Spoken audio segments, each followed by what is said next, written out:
ఒకసారి మా దగ్గర ఈ మధ్య సిజేరియన్ అవుతుందండి. ఆ అమ్మాయి కొంచెం యాంగ్షియస్‌గా ఉంది. బాగా ఆందోళనగా ఉంది. ఏంటంటే ఆ అమ్మాయికి ఇంతకుముందు ఆడపిల్ల. ఈసారి మగపిల్లాడు కావాలి.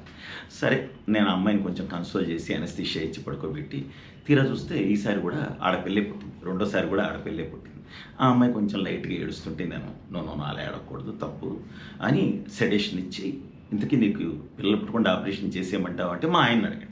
సరే వాళ్ళ ఆయన దగ్గరికెళ్ళి ఏవండీ రెండోసారి కూడా ఆడపిల్లే పుట్టింది మీకు చేసేయమంటారా పిల్లలు పుట్టకుండా ఆపరేషన్ అంటే వద్దండి వద్దండి మా ఆవిడ తట్టుకోలేదండి అప్పటికే సిజేరియన్ కదండి మరి ఇంకో ఆపరేషన్ అండి వద్దండి వద్దండి అన్నాడు.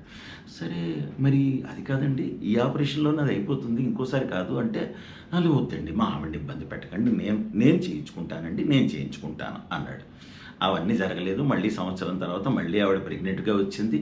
అంటే వాళ్ళకి మగపిల్లాడు కావాలన్నమాట. అప్పటి వరకు ప్రయత్నాలు చేస్తూనే ఉంటారు. తీరా చూస్తే ఈసారి కూడా ఆడపిల్లే పుట్టింది. మొత్తం ముగ్గురు ఆడపిల్లలు. అది ట్విస్ట్.